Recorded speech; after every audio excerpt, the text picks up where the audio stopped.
দুধের ছানা ছাড়াই মজাদার রসমালাই। ঝামেলাবিহীন এই রসমালাই তৈরি করতে পারবেন জটপটি। গুঁড়া দুধ দিয়ে আজকে তৈরি করে দেখাবো বাজারের মতো পারফেক্ট রসমালাই, যা ছোট বড় সকলেই মজা করে খেতে পারবে। মাত্র 150 টাকা খরচ করলে পারবেন 700 টাকার রসমালাই ঘরে বসে তৈরি করে নিতে। কিভাবে এই রসমালাই তৈরি করেছি সেটা দেখতে হলে সম্পূর্ণ ভিডিওর সাথে থাকবেন। হাই এভরিওয়ান, শাহনাজ কিচেনে সবাইকে স্বাগতম জানাচ্ছি নতুন আরও একটি ভিডিও দেখার জন্য। আশা করছি যে যেখান থেকে আমার ভিডিওটা দেখছেন সবাই অনেক ভালো আছেন, সুস্থ আছেন। যারা রসমালাই খেতে ভীষণ পছন্দ করেন, আজকের রেসিপিটা তাদের কাছে অনেক সহজ এবং পারফেক্ট একটি রেসিপি হবে। বাজারে কিনতে গেলে প্রচুর টাকা কিনতে হয়, আর ছানা করা অনেকটা ঝামেলা। অনেকে ছানা করতে পারে, অনেকে করতে পারে না। কোনো ঝামেলার প্রয়োজন নেই, শুধু গুঁড়া দুধ দিয়ে পারবেন এরকম মজাদার রসমালাই বাসায় তৈরি করে নিতে। এতটা পারফেক্ট হবে আর খেতে দারুণ হবে। যদি কখনো ট্রাই করে না থাকেন, আমার রেসিপিটা ফলো করবেন, তাহলে পারবেন চটপটে এই মজাদার রসমালাইটা তৈরি করে নিতে। রসমালাই তৈরি করার জন্য এখানে ফুল ক্রিম দুধ দরকার। বড় প্যাকেটে নিতে হবে এমন কোনো কথা নেই, আপনি চাইলে 10 টাকার মিনি প্যাকেট ফুল ক্রিম দুধ পাওয়া যায়, সেগুলো নিলেও কিন্তু রসমালাই তৈরি করতে পারবেন। আমার কাছে বড় প্যাকেট আছে, আবার খোলা অবস্থায় আছে, সেটা দিয়ে বানিয়ে আপনাদের সাথে শেয়ার করছি।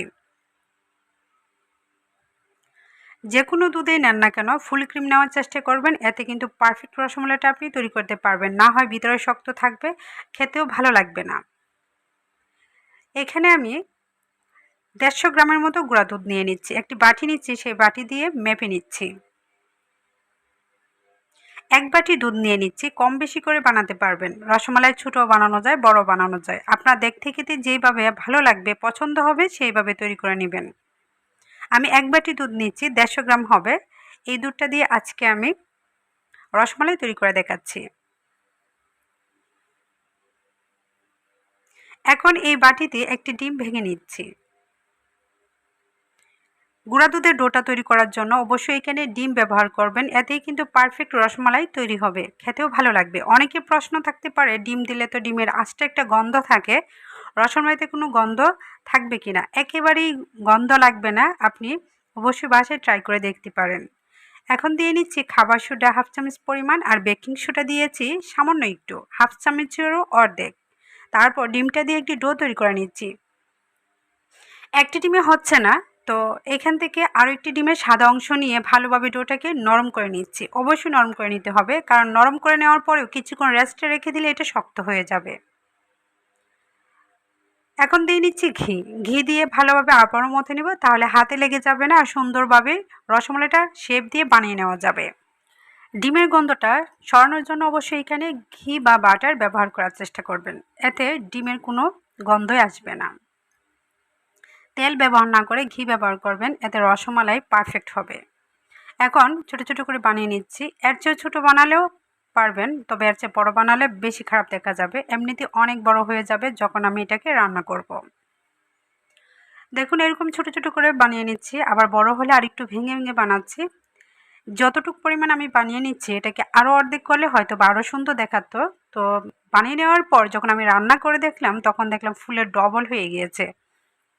তো এর চেয়ে ছোটো বানানোর চেষ্টা করবেন, তাহলে দেখতে অনেকটা সুন্দর লাগবে। তো প্রত্যেকটাকে গুছিয়ে নিয়েছি। অনেকগুলি কিন্তু তৈরি হয়েছে, রান্না করার পর আরও অনেক অনেক বেড়ে যাবে। রসমালাইটাকে রান্না করার জন্য চুলায় একটি পাতিল বসিয়ে গুঁড়া দুধ দিয়ে দিচ্ছি, আর এখানে 1 লিটার পরিমাণ পানি দিচ্ছি। আপনি চাইলে গরুর দুধ সরাসরি তরল দুধটা দিয়েও রান্না করতে পারবেন, প্যাকেট যে তরল দুধ সেটা দিয়েও রান্না করতে পারবেন। গুঁড়া দুধটা এমন করে দিতে হবে যেন দুধটা অনেকটা ঘনত্ব থাকে। জাল দিয়ে এটাকে ঘন করার কোনো প্রয়োজন নেই, ঘন অবস্থাতে দেওয়ার চেষ্টা করবেন। একটি বলক চলে আসলে এখানে দিয়ে দিচ্ছি আমি রসমালাই বানানোর স্লাইস করে। আর এটার মধ্যে অবশ্যই স্বাদ মতো লবণ দিতে হবে, আর চিনি দিতে হবে মিষ্টি অনুযায়ী। চিনি রসমালাইতে অনেক কড়া মিষ্টি থাকে, আমরা সকলেই জানি। তো এখানে আমি চিনি দিয়েছিলাম প্রায় 400 গ্রামের মতো। আর এখানে আবারও রান্না করার জন্য ঘি দিয়ে নিচ্ছি ভরপুর 2 চা চামচ পরিমাণ, এতে ফ্লেভার ভালো আসবে আর খেতেও অনেক অনেক মজা লাগবে। রসমালাই যে একটি ফ্লেভার থাকে, সেই ফ্লেভারটা পাওয়ার জন্য অবশ্যই এখানে ঘি দেওয়ার চেষ্টা করবেন। অনবরত দেখুন জালটা বাড়িয়ে দিচ্ছি আবার কমিয়ে দিচ্ছি, বেশি বাড়িয়ে যখন দিচ্ছি পড়ে না যায় সেদিকে আবারও লক্ষ্য করে আমি কমিয়ে দিচ্ছি। এইভাবে আমি এটাকে রান্না করব, যতক্ষণ পর্যন্ত এটা ভালোভাবে ভিতর পর্যন্ত না হবে ততক্ষণ পর্যন্তই রান্না করব।